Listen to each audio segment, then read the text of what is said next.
अब तक साइंटिस्ट ने जुपिटर के 79 चंद्रमाओं की खोज की है और इनमें से 4 सबसे बड़े और दिलचस्प हैं, जिन्हें गैलीलियन मून कहा जाता है क्योंकि उनका नाम गैलीलियो गैलीली के नाम पर रखा गया था। उन्होंने इनकी खोज 17वीं सदी में की थी। ये काफी हद तक एक जैसे हैं, लेकिन फिर भी सभी एक दूसरे से बहुत अलग हैं। यूरोपा गैलीलियन चंद्रमाओं में सबसे छोटा है, जिसका डायमीटर 3000 किलोमीटर है। ये 3.5 दिनों में जुपिटर का चक्कर पूरा करता है। वहां से हमें जो पहली तस्वीरें मिली हैं, वे 1970 के दशक में ली गई थीं।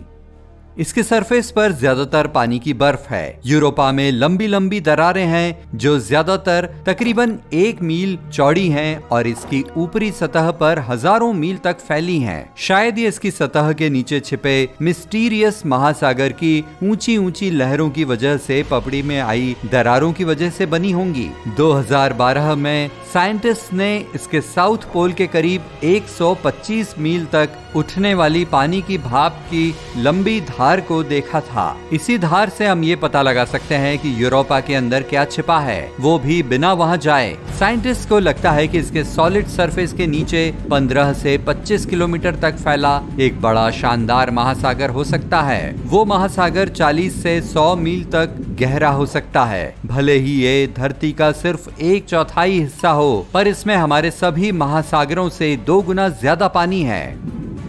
इस महासागर का एटमॉस्फेयर काफी हद तक जीवन के लिए सही है। साइंटिस्ट मानते हैं कि बर्फ की परतें इस महासागर पर तैर रही हैं और इसे शायद यूरोपा का एक पूरा चक्कर लगाने में 12,000 साल लगते हैं। गैलीलियो के स्पेसक्राफ्ट ने जो फोटो ली थी, उनमें इसकी सतह पर छोटे छोटे डार्क ब्राउन स्पॉट्स थे। ये स्पॉट्स 10 किलोमीटर तक फैले हुए थे और गर्म कम डेंस वाले मटेरियल के सरफेस पर आने से बने थे। या तो इसने क्रस्ट को पुश करके सरफेस पर पहुंचाया होगा या फिर इसे पूरी तरह से तोड़कर बिखेर दिया होगा। यूरोपा के सरफेस पर कुछ बेहद खतरनाक जगह हैं। ये काफी रफ एरिया है जो एक स्मूथ सरफेस से घिरे हैं। इसका इक्वेटर शायद बर्फ के स्पाइक्स से ढका है, जिसे पेनिटेंट्स कहा जाता है और जिसकी ऊंचाई 50 फीट तक हो सकती है। वैसे ये हमारी धरती पर भी है और खास तौर पर ड्राई एरिया में जो ऊंचाई पर है, लेकिन उनमें से कोई भी यूरोपा जितना बड़ा नहीं है।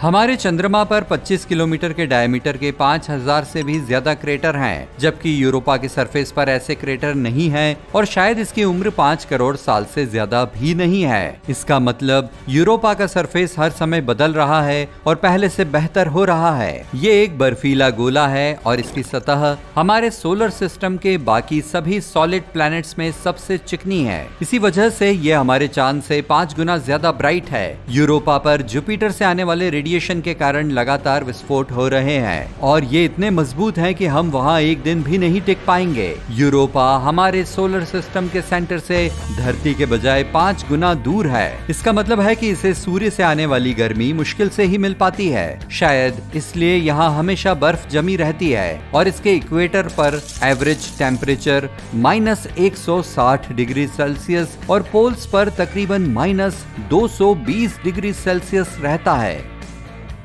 तकरीबन 40 साल पहले वॉयेजर 1 स्पेसक्राफ्ट पथरीले चंद्रमा आयो के करीब पहुंचा और तब पता चला कि ये हमारे सोलर सिस्टम का ज्वालामुखी चैंपियन है। दरअसल आयो जुपिटर का 5वां और सबसे करीबी चंद्रमा है, जो 4.5 अरब साल पुराना है, यानी तकरीबन जुपिटर की ही उम्र का। इसका साइज हमारे चंद्रमा जितना ही है और यहाँ तक कि इसका मास और ग्रेविटी भी हमारे चंद्रमा जितनी ही है। हमारे सोलर सिस्टम में कई चंद्रमा में सिलिकेट और पानी से बनी बर्फ है, लेकिन आयो आयरन और सिलिकेट के पत्थरों से बना है। आयो पर कुछ खूबसूरत ऑरोरा भी देखे जा सकते हैं। ये जैसे जैसे जुपिटर का चक्कर लगाता है, इसके ऑरोरा की चमक भी बदलती रहती है, लेकिन हमेशा बनी रहती है। आयो जुपिटर के काफी करीब है। इसके बादलों से तकरीबन 4,20,000 किलोमीटर ऊपर। सिर्फ आप आयो पर पहुंचकर जुपिटर को देख सकते हैं। ये आसमान में हमारे चंद्रमा से लगभग 40 गुना बड़ा दिखाई देगा, यानी यहाँ से तारों को देखना वाकई मजेदार होगा। आयो को जुपिटर का चक्कर लगाने में 42.5 घंटे लगते हैं। हमारा चंद्रमा इसे तकरीबन 1 महीने में पूरा करेगा। कुछ जगहों पर आयो पर 330 फीट तक की लहरें उठती हैं, यानी बिल्कुल हमारी धरती की तरह। हमारे प्लेनेट पर चंद्रमा की ग्रेविटी की वजह से ये लहरें उठती हैं। आयो पर समुद्र नहीं है, बल्कि इसका सरफेस खुद ऊपर नीचे होता है, यानी बिल्कुल लिफ्ट की तरह, जो हमें 30वीं मंजिल पर ले जाती है और फिर नीचे भी ले आती है। जुपिटर और उसके दूसरे बड़े चंद्रमाओं की ग्रेविटी भी आयो पर असर डालती है, इसलिए इसके सरफेस की ठोस जमीनी लहरें धरती की सबसे ऊंची लहरों से भी 5 गुना ज्यादा ऊंची होती हैं।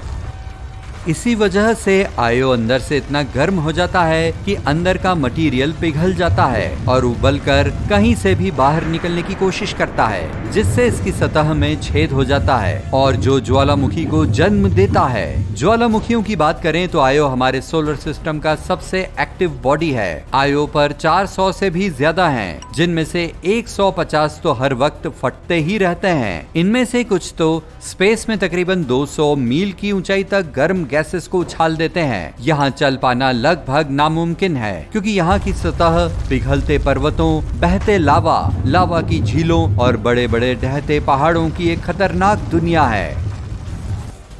गैनीमेड, जिसे सोलर सिस्टम के सबसे बड़े चंद्रमा के तौर पर जाना जाता है, इसी पर पानी का सबसे बड़ा महासागर भी है। इसमें लिक्विड की वॉल्यूम मर्क्यूरी से 26% ज्यादा है, लेकिन डेंसिटी कम है। इस बड़े से चंद्रमा पर तकरीबन 90 मील तक पानी की बर्फ की मोटी चादर है और साइंटिस्ट का अंदाजा है कि इसके नीचे पानी का एक बड़ा सा महासागर भी हो सकता है। ये 100 किलोमीटर गहराई तक फैला हुआ है, जो धरती के महासागर की सबसे ज्यादा गहराई से भी तकरीबन 10 गुना ज्यादा गहरा है। वॉयेजर स्पेसक्राफ्ट ने वहां पानी के फ्रॉस्ट से बने पोलर कैप का भी पता लगाया। गैनीमेड आधा चट्टान और आधा पानी है, जिसमें थोड़ी बहुत मेटल और बर्फ भी है। इसका एटमॉस्फेयर बहुत पतला है और इसमें ऑक्सीजन नहीं है। इस महासागर में शायद लाइफ भी न हो। धरती इस बात का एक अच्छा एग्जाम्पल है कि कैसे छोटे छोटे जीव सूरज की रोशनी के बिना भी इतनी गहराई में जिंदा रह सकते हैं। पर गैनीमेड का महासागर इतना गहरा है और दबाव इतना ज्यादा है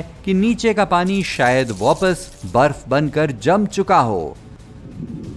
हमारे महासागर में एकदम गहराई में कई तरह के जीव रहते हैं और जो मिनरल्स निकालने वाले जियोथर्मल वेंट्स की बदौलत जिंदा रह पाते हैं। शायद हमारे समुद्र और इसके बीच के कोर के बीच बर्फ की मोटी लेयर हो, लेकिन गैनीमेड के साथ ऐसा नहीं है। वहाँ का समुद्र भी खारा है, जिसकी कई लेयर्स बर्फीली चादरों में बटी हैं। अगर वहाँ जीवन हुआ तो ये उस हिस्से में होना चाहिए जहाँ इसके कोर का चट्टानी हिस्सा बर्फीली लेयर के कांटेक्ट में हो। पानी और बर्फ वाला गैनीमेड पूरे सोलर सिस्टम का एक अकेला ऐसा चंद्रमा है जिसका मैग्नेटिक फील्ड है। ऐसा इसलिए क्योंकि इस चंद्रमा के कोर में लिक्विड भरा है। गैनीमेड तकरीबन 7 दिनों में जुपिटर का एक चक्कर पूरा करता है। इसकी ऑर्बिट काफी अजीब है और कहीं ना कहीं ये जुपिटर का काफी करीबी है। गैनीमेड आयो और यूरोपा का अपना ग्रेविटेशनल फोर्स है और जो एक दूसरे पर भी इफेक्ट डालता है। जितने समय में गैनीमेड जुपिटर का एक चक्कर पूरा करता है, उतने समय में यूरोपा 2 चक्कर लगा लेता है और आयो 4 चक्कर पूरे कर लेता है। गैनीमेड के सरफेस का 1/3 हिस्सा अंधेरे में डूबा रहता है, जबकि दूसरे 2/3 पर रोशनी रहती है। अंधेरे वाले एरिया पुराने हैं और उनमें गड्ढे भी ज्यादा हैं। रोशनी वाले एरिया में तकरीबन 2300 फीट गहराई वाली और हजारों मील तक फैली लंबी दरारें हैं। कैलिस्टो सोलर सिस्टम का डायमीटर में तीसरा सबसे बड़ा चंद्रमा है और ये जुपिटर का एक चक्कर 17 दिनों में पूरा करता है। इसका एटमॉस्फेयर बहुत पतला है। इस पर कई इम्पैक्ट क्रेटर भी हैं, लेकिन इसकी पुरानी लेयर ओरिजिनली 4 अरब साल से भी ज्यादा पुरानी है।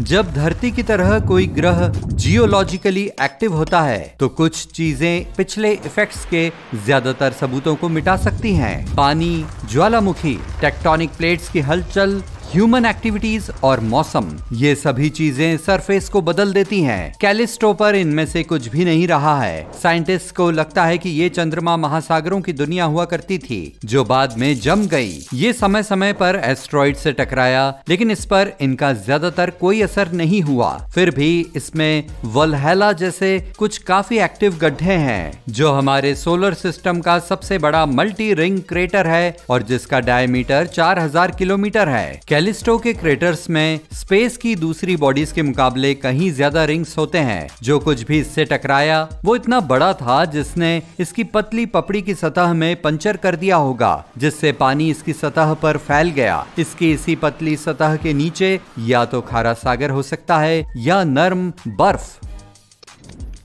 गैलीलियो स्पेस ने जांच में पाया कि जुपिटर का मैग्नेटिक फील्ड इस चंद्रमा में एंट्री नहीं कर सका, और ऐसा शायद तकरीबन 10 किलोमीटर मोटी लेयर के कारण हुआ। इसलिए कैलिस्टो को एक्सप्लोर करना मुश्किल था। यूरोपा जैसे चंद्रमा में वेंट होते हैं जो महासागरों के सब सरफेस से पानी बाहर फेंकते हैं, लेकिन कैलिस्टो का पता लगाने और उसकी हिस्ट्री जानने के लिए हमें पुरानी ट्रिक्स अपनानी होंगी। हमें इसकी परतों को कुरेदना होगा। अगर हम अपने सोलर सिस्टम के बाहरी हिस्सों का पता लगाना चाहते हैं तो कैलिस्टो काफी अच्छा स्पॉट होगा, क्योंकि जुपिटर की रेडिएशन उस तक नहीं पहुंचती। इसलिए दूसरे चंद्रमाओं के बजाय हम यहाँ ज्यादा सेफ होंगे।